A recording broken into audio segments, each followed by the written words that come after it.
¿Cómo entiendes la libertad en educación? La educación en los últimos siglos se ha configurado como un derecho a aprender y a enseñar, que le interesa al individuo, pero también se ha convertido en una institución de influencia pública que le interesa a múltiples asociaciones, convirtiéndola en un asunto complejo y que debemos tomar en cuenta para examinar la relación entre escuela y libertad.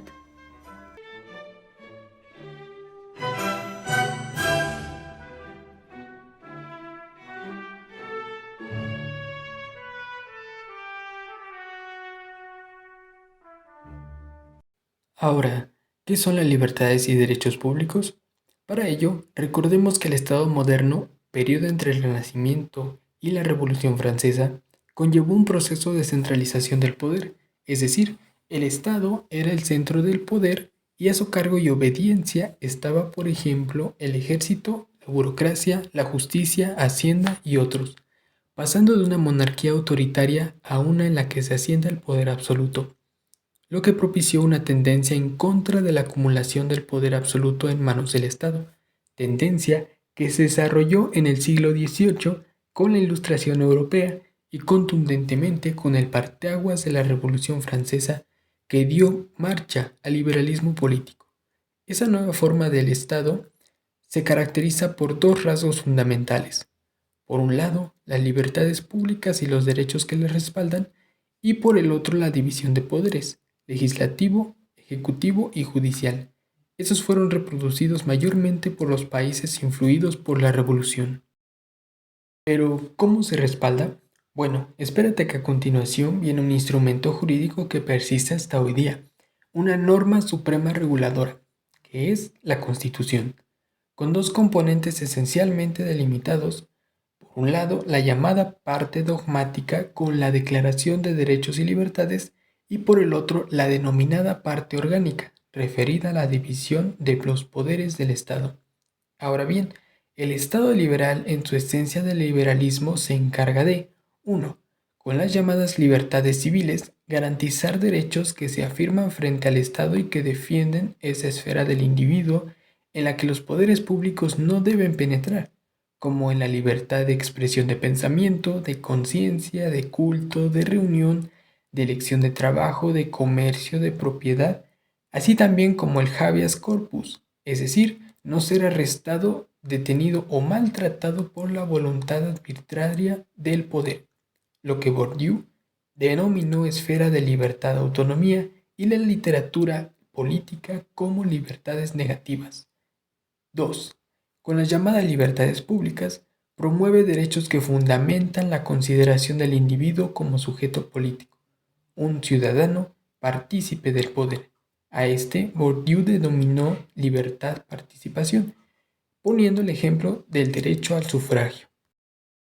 Posteriormente, a comienzos del siglo XX, surge un conjunto de derechos que darán una profunda transformación al Estado, plasmadas en la Constitución Mexicana de Querétaro de 1917 y que se extenderá mayormente después de la Segunda Guerra Mundial en instituciones políticas. 3. Son los denominados derechos sociales, los cuales solicitan al Estado una conducta positiva y con una fuente en el principio de igualdad.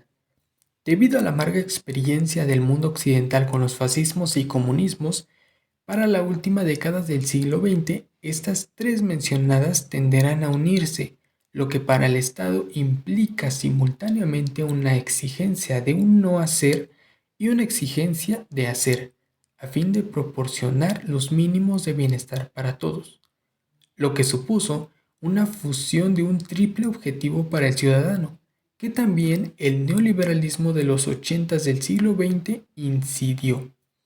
1. Proteger la deseada autonomía del ciudadano como sujeto privado. 2. Establecer al ciudadano como sujeto de la vida pública y no en objeto de la misma. Y 3. Organizar un sistema de prestaciones del Estado que haga posible un mínimo de igualdad y el disfrute pacífico de los derechos civiles y políticos. Pero lo que nos interesa es ahora analizar el complejo problema de la libertad de enseñanza, es decir, la relación de libertad con educación.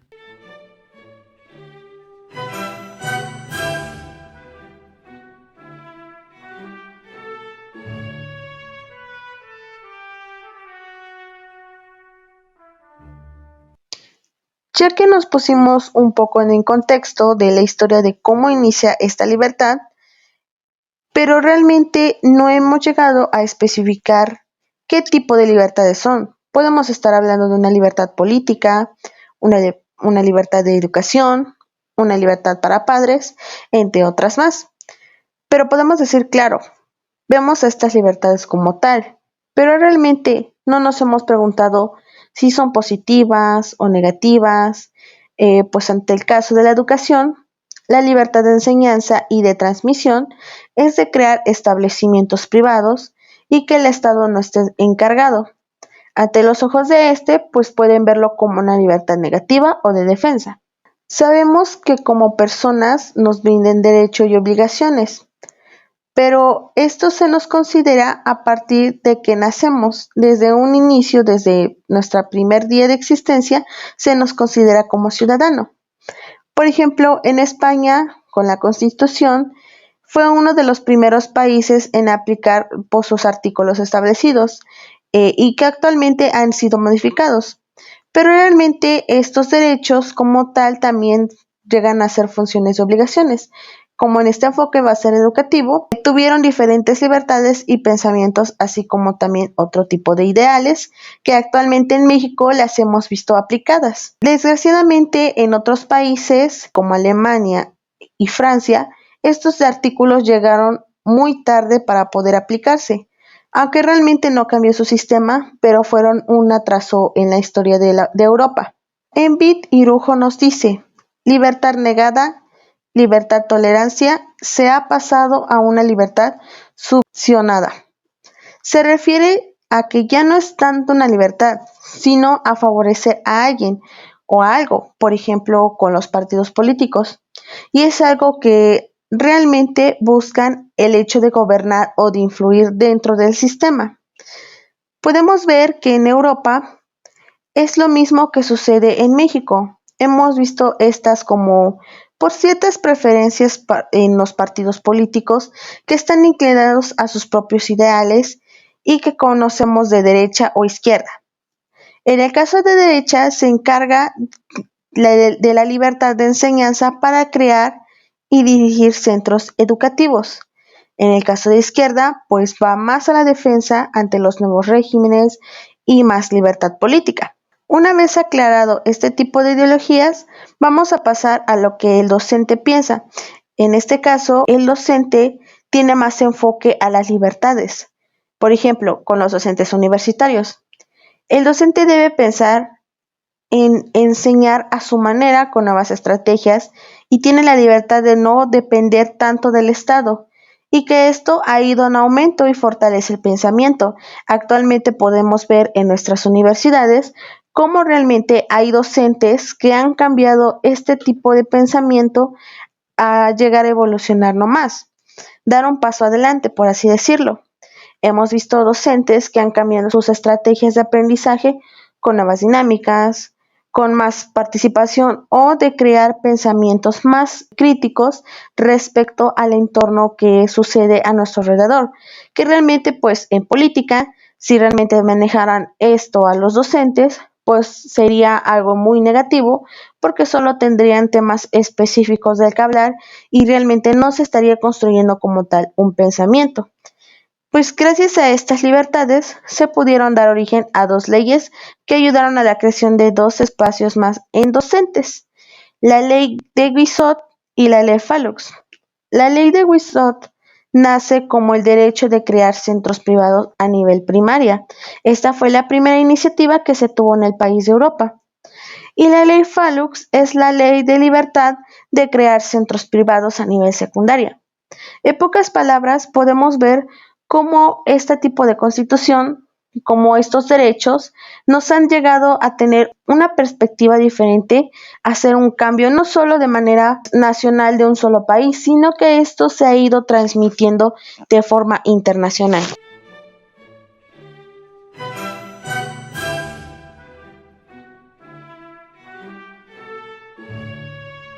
¿Qué es la libertad de enseñanza como libertad de cátedra? Para algunos, libertad de cátedra, libertad de expresión docente o libertad de la ciencia es un derecho subjetivo y una libertad personal de la que gozan los docentes para poder transmitir sus conocimientos. Es un derecho irrenunciable de la izquierda europea. Un gran defensor de la libertad de expresión docente, Condorcet, en el famoso report de 1792. En términos parecidos también se presenta la doctrina italiana de Crisanfulli, Valentini, etc. Recordemos, la libertad de enseñanza como libertad de cátedra nace como una libertad de defensa o de delimitación de la comunidad frente a la imposición de determinados dogmas por los poderes públicos, pues repugna la conciencia del ciudadano que el Estado pretenda imponer una verdad por medio de la enseñanza.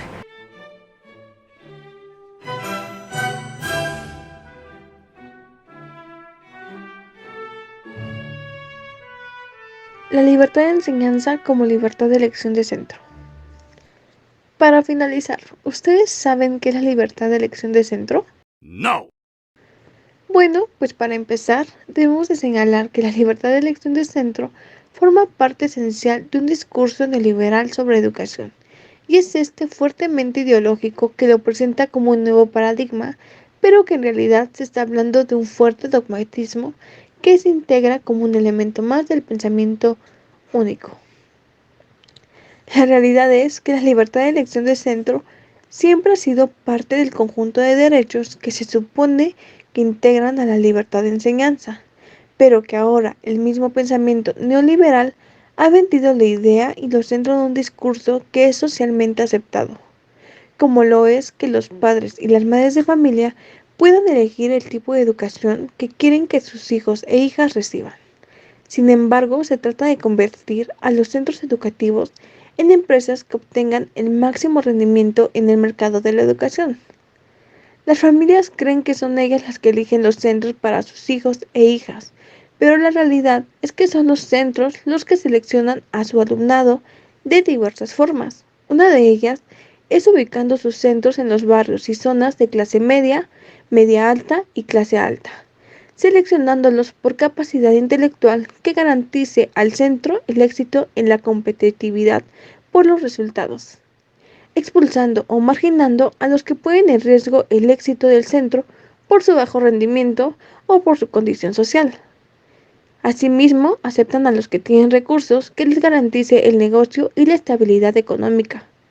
A su vez, se asocian a proyectos que convierten en oportunidades para seguir segregando y seleccionando a sus clientes o en este caso a los propios estudiantes.